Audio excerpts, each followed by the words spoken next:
Boa noite a todos. Sejam bem-vindos nessa noite agradável. Para mim, estando acima de 10 graus, está ótimo. Carioca gosta de calor, né? Então, para que a gente inicie a nossa noite harmonizando os nossos corações para o tema que nós vamos conversar hoje, meio que através de um monólogo, né? Mas para que a gente equilibre as nossas mentes, deixando para trás aquilo que nos aflige e entrando em sintonia com esses espíritos amigos.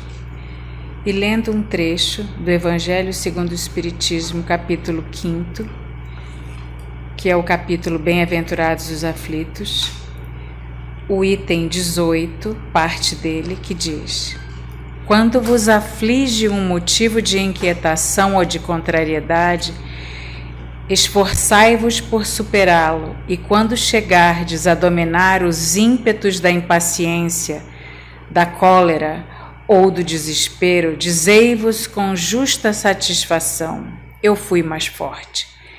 Bem-aventurados os aflitos pode, pois, ser traduzido assim: bem-aventurados aqueles que têm oportunidades de provarem sua fé, sua firmeza, sua perseverança e sua submissão à vontade de Deus, porque terão em cêntuplo a alegria que lhes falta na terra, e depois do trabalho virá o repouso. Lacordaire, 1863.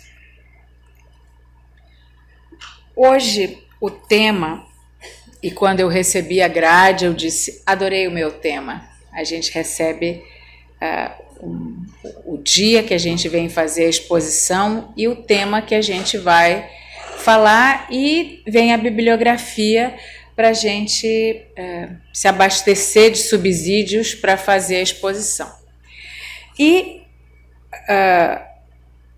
essa fonte de consulta é o próprio capítulo do Evangelho segundo o Espiritismo, que eu fiz uma leitura no item 12 e 13, que é motivos de resignação. Sem dúvida, para que a gente fale sobre um tema, a gente tem que definir o que é isso.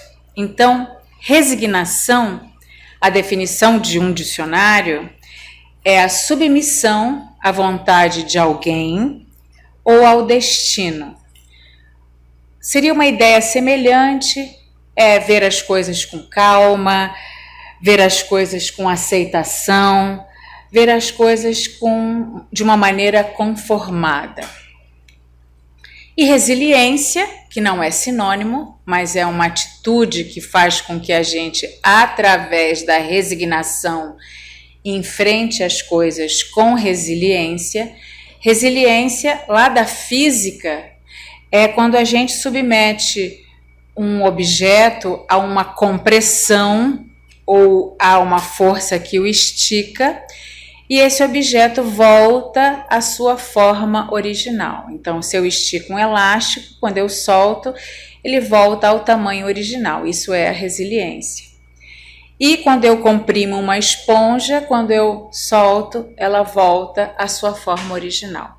Então, é como se nós tivéssemos a capacidade de recobrar facilmente ou se adaptar àquela situação de dificuldade, de má sorte, de dor, de mudanças, em vez de se revoltar, em vez de se sentir perseguido ou de se sentir desprezado, a gente adquire a resiliência.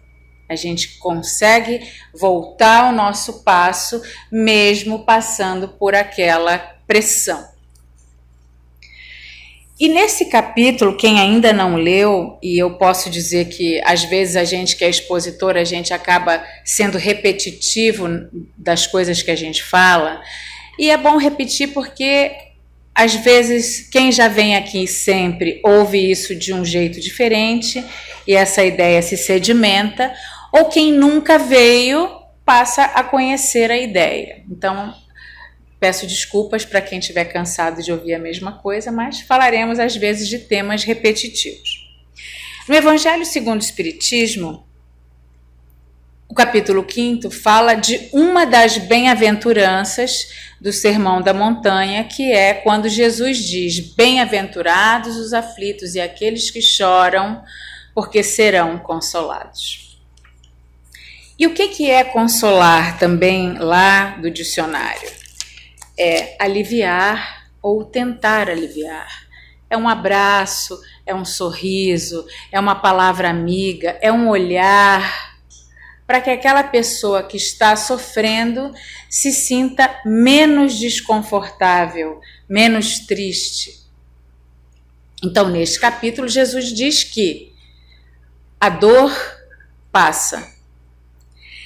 E mostra que a dor, que a dificuldade, que as lágrimas, que tudo aquilo que nos causa tensão, sofrimento, uma pressão que a gente ainda não pensou que quando isso passar a gente vai voltar a ser o que a gente era, que é a resiliência. Ele diz que a dor é um mecanismo de cura e que a dor é a gente ser chamado a atenção, ser alertado, ser lembrado que se ela está acontecendo é porque nós traçamos uma rota de caminhada, de comportamento, de escolhas, de atitudes, de pensamentos que foi equivocada. Então, se essa caminhada acabou acendendo a luz vermelha, causando dor, e dor no sentido de tudo aquilo que a gente imagina que nos incomode, a aflição, a preocupação, a dor mesmo de uma doença, a dor da perda de um ente querido, de uma falência financeira, a dor dos sentimentos mal elaborados, da depressão, da ansiedade. Essa dor é esse, olha, vai por outro caminho, isso aqui está te trazendo infelicidade. É como se a gente insistisse na rota errada, assim como a gente insiste em ir para debaixo do sol sem passar protetor solar. Qual a consequência? Queimaduras, bolhas, câncer de pele. Mesmo que pareça da forma sedutora do mundo material, ai, tem uma brisa fresca, tá meio fresquinho, esse sol tá delicioso. Mas, dependendo do tempo que a gente ficar exposto a essa radiação, vai produzir queimadura. E dependendo, se a gente não tiver os ensinamentos de Jesus na nossa mente, as leis de Deus que estão na nossa consciência e a gente insiste em não seguir, essa queimadura, essa dor vai aparecer. Quando a gente aceita a dor, entendendo que, e é natural, nesse planeta onde a gente está, é um planeta de expiação e provas. Se a gente está aqui, é porque ainda não progredimos moralmente o suficiente para acertar sempre a rota. A gente ainda escolhe os caminhos equivocados, um pouco por desconhecimento ainda da imaturidade moral do nosso espírito e, de outra forma, porque nós queremos persistir no erro. Mas eu vou fazer isso? Vou morrer mesmo?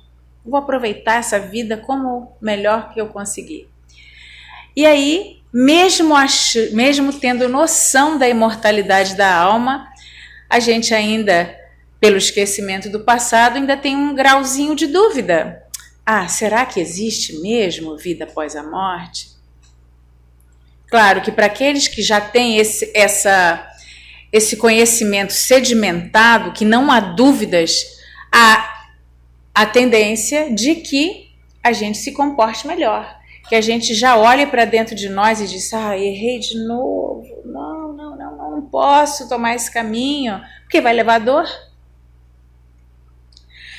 E quando a gente entender que as nossas dores não são aleatórias, elas fazem parte de uma escolha que é nossa, de cada um de nós.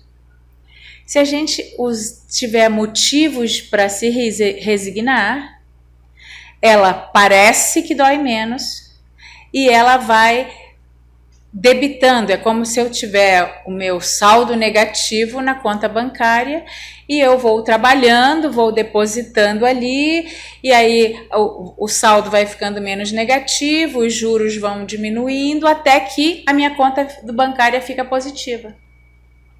Que são as minhas ações, os meus feitos.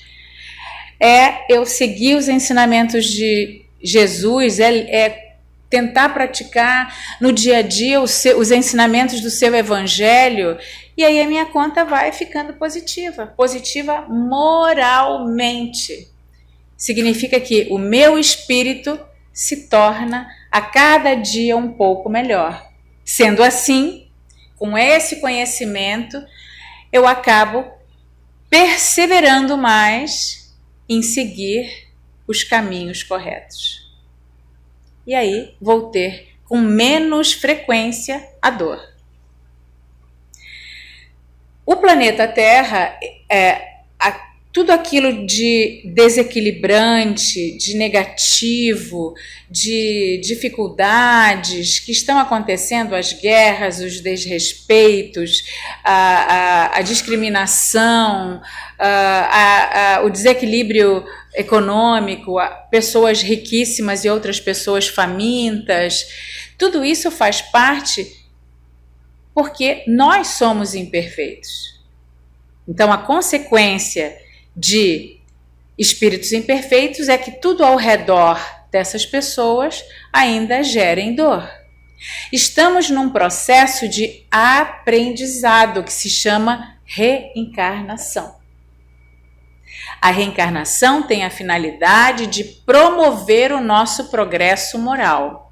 Claro que na vida material a gente vai conquistar o progresso moral, e isso depende só de mim, de nós mesmos, e obviamente nós estaremos expostos também ao progresso material, às invenções, às vacinas, às cirurgias robóticas, tudo aquilo que traz o progresso material, nós como espíritos vamos também vivenciar e tirar proveito disso. Mas sabendo que o progresso moral, ele anda numa velocidade bem mais lenta que o progresso material. Por isso que a materialidade nos seduz e entorta a nossa visão, e a gente vai no caminho do materialismo e retarda a minha marcha de progresso moral. Não é errado ter as coisas materiais. O que é errado, a gente passar por cima dos outros para ser promovido, a gente agir com inveja para ter mais coisas. Isso sim atrasa o nosso progresso espiritual. E se a gente continua na rota errada, continua com os mesmos equívocos, com os mesmos vícios, mesmo já tendo conhecimento de como seguir a rota certa, o que é mais lentificador do progresso, porque se a gente erra sem saber que aquele caminho era ruim, a nossa falta tem algo de atenuação. Agora, se eu persisto no erro que eu já sei que eu não deveria cometer, ele ganha, ele fica com juros mais altos. Então, se eu persisto no vício, eu sei que eu não devo fumar, mas continuo fumando. Já infartei, já coloquei as molinhas, os estentes, o médico já me orientou e eu continuo fumando. Se o meu endocrinologista disse, olha, a sua glicemia está aumentando, você precisa praticar mais exercícios, precisa perder peso, precisa comer mais saudavelmente, e eu ignoro aquilo. Se eu continuo falando mal da vida alheia, se eu continuo agindo com disse-me-disse, fazendo fofoca, se eu continuo semeando o mal, a minha dor nunca sai lá do negativo da conta. Cada vez eu vou tornando ela mais negativa, e a minha caminhada nessa encarnação e nas futuras continuará sendo de resgate da minha semeadura. As nossas dores não são castigos divinos. São oportunidades que Deus nos dá para refazer essa nossa caminhada equivocada. Por isso que a resignação ela é importante, porque eu entendo, eu compreendo as leis de Deus, eu compreendo os seus ensinamentos e eu vou dizer assim, nossa, Pai, tá difícil essa minha caminhada, mas eu sei que se está acontecendo é para mim. O aprendizado é para mim, fazer com que eu tenha olhos de ver para enxergar qual é a lição que eu preciso recuperar. Qual é a lição que eu preciso aprender para poder diminuir essa conta negativa. E ainda agradecer. Muito obrigada, meu Deus. Muito obrigada por tudo isso que está me acontecendo. Mas me dá coragem. Por favor, me dá ânimo, me dá fé. E a gente está aqui fazendo o quê? Renovando a nossa fé. Ouvindo falar de Jesus, ouvindo falar do Evangelho de Jesus, ouvindo falar desses ensinamentos espíritas, que isso aqui não sou eu que está falando, é o Evangelho que está falando. Eu só estou dando uma floreadinha para ficar mais fácil de apreender a informação. Então, quando a gente se dá conta que se eu sigo as leis de Deus, a lei da caridade, do amor, da igualdade, da fraternidade, da adoração, do trabalho, se eu sigo as suas leis, é muito menos provável que eu desvie da rota. E as leis de Deus estão na nossa consciência. Lá na questão 621 do Livro dos Espíritos, Kardec pergunta, mas onde que a gente acha as leis de Deus? E os Espíritos respondem, elas estão na sua consciência. Então é só a gente perguntar para nós mesmos, será que eu devo fazer isso? Será que isso é certo? A resposta vai vir. E a resposta certa vai vir. Não, eu não devo fazer isso ou aquilo. Porque a nossa consciência, que figuradamente a gente vê nos filmes, nos desenhos, é o anjinho bom, né? Que fica dizendo, não faz isso, né? E as nossas dificuldades de compreender as leis de Deus é aquela figurinha lá, que é o diabinho, que na verdade não existe. O mal somos nós mesmos que produzimos. Deus não criou o mal. Ele criou espíritos imperfeitos que traçam rotas equivocadas. Então, a primeira resignação que a gente tem que ter, ou seja, a primeira submissão, é para com as leis de Deus. Ela é o nosso primeira bússola de andar no caminho do progresso, tá? Mas não de forma irracional, acredita porque é assim, uma forma de compreender, entender, não é um aceitar porque alguém coloca na boca, fecha, tampa o nariz, que nem a gente faz pro cachorrinho engolir a medicação, né? Bota ali e segura ali. Eu nunca consegui fazer isso, então o meu cachorrinho sempre cuspia o remédio, era uma dificuldade, porque eu não tinha coragem de fazer isso. E a maneira da gente entender, tá, então a reencarnação é o recomeço. E a gente tem provas disso, quando a gente vê uma criança de 3 anos ou um bebê que já mexe nas teclas do piano com coerência, uma criança que nem tem um menininho na internet que fala de anatomia, como se ele conhecesse, ele já é um médico com 6 anos.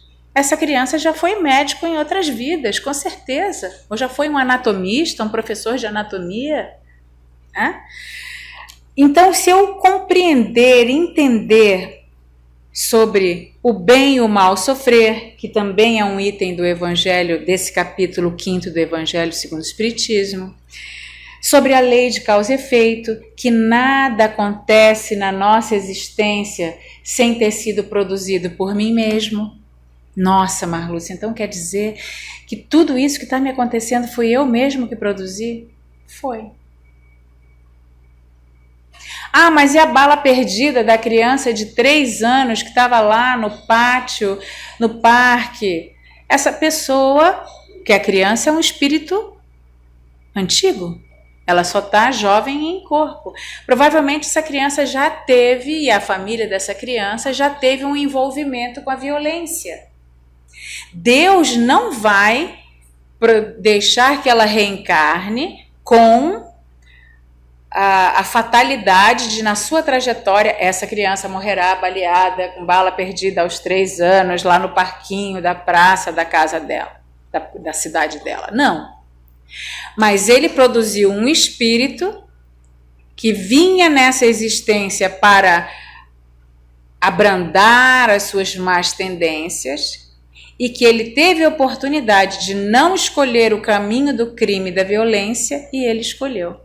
E ele vai ter de responder nessa conta negativa por aquela bala de um tiroteio que ele não tinha intenção de que ela fosse naquela direção onde estava a criança brincando no parquinho. A engrenagem, ela é perfeita, embora muito complexa, e a gente demore muito para aprender esse conhecimento. E cada um de nós vai ter esse entendimento ao longo do tempo de dedicação a estudar as leis de Deus, a ler o Evangelho de Jesus, as obras espíritas, a assistir as palestras, a participar de... Depois eu vou falar para vocês de uma coisa muito legal que está acontecendo aqui para convidar vocês para participarem. Então, tudo isso que acontece tem uma maestria que é a perfeição, a bondade, o amor e a misericórdia de Deus para conosco. Quando a gente então entende sobre tudo isso, como é que a gente vai abrandar a nossa dor? A amargura, a tristeza, a depressão, a ansiedade, o desespero que leva ao suicídio. Gente, nunca vi tanto suicídio como ultimamente. Às vezes é 1, 2 por semana. A gente não fica sabendo, mas está acontecendo em todas as faixas etárias. A gente vai então entender, se eu estou entendendo que a reencarnação é uma escola e que existe a vida futura e que nós estamos num momento, num piscar de olhos, eu tenho 90 anos, isso é um piscar de olhos diante da imortalidade da alma. Se a gente então entender a nossa vida hoje material como um piscar de olhos, como um momento diante de toda essa trajetória que a gente vai ter no futuro, a gente vai dizer, tá doendo, mas vai passar logo. Porque isso é um piscar de olhos, a minha vida do hoje vai passar logo. Então, esse é a maneira resignada de olhar os nossos sofrimentos, e essa resignação vai produzir progresso. Eu vou ficar menos materialista, eu vou ter menos inveja, eu vou atenuar as decepções e os reveses, e aí a gente diz assim, a dor existe, mas ela não causa desespero, porque eu assimilo, porque eu entendo, choro, tomo remédio, busco o ombro amigo, venho fazer atendimento fraterno, venho sentar aqui para assistir palestra, porque a dor está doendo, mas ela é como se ela doesse menos quando a gente tem essa compreensão. Uma vez, eu passei por um momento assim, quando meu pai faleceu, eu já tinha anos de doutrina espírita, e eu estava calma, não estava desesperada, chorava. E a minha irmã dizia que, por não compreender isso, ela dizia que eu não queria o milagre, que eu dizia que ele não vai sobreviver, ele passou por uma doença que acabou produzindo desencarne, e eu, como médica, sabia que ele não ia sobreviver. E ela achava que eu o amava menos porque eu não acreditava no milagre. Né? Mas isso é a construção da fé de cada um, e eu em nenhum momento eu achei isso, fiquei chateada com ela, porque é a maneira de entender, e é o tempo de cada um. Eu vou deixar para trás os meus vícios, eu vou deixar de ser ciumento, eu vou fazer terapia com psicólogo, se eu estou deprimido eu vou ao psiquiatra tomar antidepressivo, eu vou tentar não ser uma workaholic, eu vou dormir mais, descansar mais, trabalhar menos, dedicar mais tempo aos meus hobbies, à família. Eu vou equilibrar os meus tempos. Não adianta querer que o dia tenha mais que 24 horas, porque a gente vai fazer tudo errado de novo. Então, que a gente acerte o nosso compasso com as nossas 24 horas, dedicando o tempo certo para cada coisa, para não produzir mais dor. E então, eu vou adquirir a calma e a resignação. E isso vai promover saúde. Por que as pessoas estão tão doentes? Porque elas estão desesperadas, elas não estão olhando a vida com calma. Elas estão no contrapasso, elas não estão acertando o ritmo da vida. E Deus dá o ritmo, Ele dá a oportunidade da reencarnação. A gente aqui acelera de um lado, freia do outro, e aí a gente não vai na velocidade certa. E aí o motor apanha, gasto mais combustível, eu preciso às vezes buscar recursos, drogas, vícios para conseguir caminhar, mas isso é porque a gente não está usando os recursos que Jesus nos dá, que é o seu evangelho, que nos ensina tudo isso. E quando eu tiver essa saúde do corpo, como é que eu busco tudo isso, Marluce? Você está falando tudo isso, mas como é que eu vou fazer isso? Com o Evangelho do Mestre Amigo, trabalhando a nossa fé, aceitando aquilo que Deus nos dá, entendendo que Ele é bom, justo, amoroso e misericordioso com cada um de nós que somos seus filhos. E Ele não ama mais um e menos outro. Ele ama todos iguais e dá as oportunidades nas medidas certas para aquilo que cada um precisa. Assim como hoje aqui, nós já estamos a receber tudo aquilo que cada um veio buscar.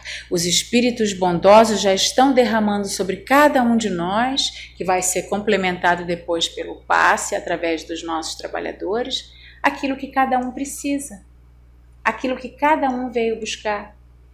Porque Ele é bom, Ele nos ama, e nos ama de forma infinita. Essa dúvida, quando a gente não tiver mais essa dúvida, a gente vai aprender a ser mais resignado. E a dor vai doer menos, e a gente vai errar menos e vai produzir menos dor. Com a fé e com a oração, nunca esquecendo da oração. Ela é o nosso bálsamo, ela é a nossa, nos dá o ânimo, a coragem, que façamos uso da oração como essa força que nos move, como a gente colocar o celular para carregar na eletricidade, vamos usar a oração como aquilo que nos dá a energia que a gente precisa para a nossa caminhada. O tempo está esgotado, então agora eu peço que os médiuns se posicionem no salão para que a gente possa oferecer o complemento das energias que nós viemos aqui buscar e que nós, sem dúvida, já estamos a receber. Pai de infinito amor e de infinita bondade, vós que sabeis de tudo aquilo que precisamos, vós que conheceis cada um de nós, agradecemos por estarmos aqui nesta noite de hoje, agradecemos pelo pão que nos alimenta, pela roupa que nos protege, pelos nossos lares que nos abrigam. Agradecemos o nosso corpo, que serve de instrumento para que o meu espírito possa progredir e se melhorar. Agradecemos esta casa que nos orienta a caminhada. E agradecemos principalmente pelo envio do nosso mestre querido que veio estar conosco encarnado e que está conosco todo o tempo, nosso amigo de todas as horas, nosso mestre, nosso irmão, nosso médico. Agradecemos o seu evangelho e que através da fé, do ânimo, da esperança e da caridade, nós possamos ter vários motivos de resignação e que saiamos daqui confiantes na nossa capacidade, na nossa força, na nossa aptidão para trilharmos os nossos caminhos, que não são imperfeitos, são preparados para o nosso progresso, para a nossa melhoria moral, para que tenhamos dentro dos nossos corações a paz, a harmonia e o amor que nos trazem a felicidade. Muito obrigada pela essa noite e que assim seja.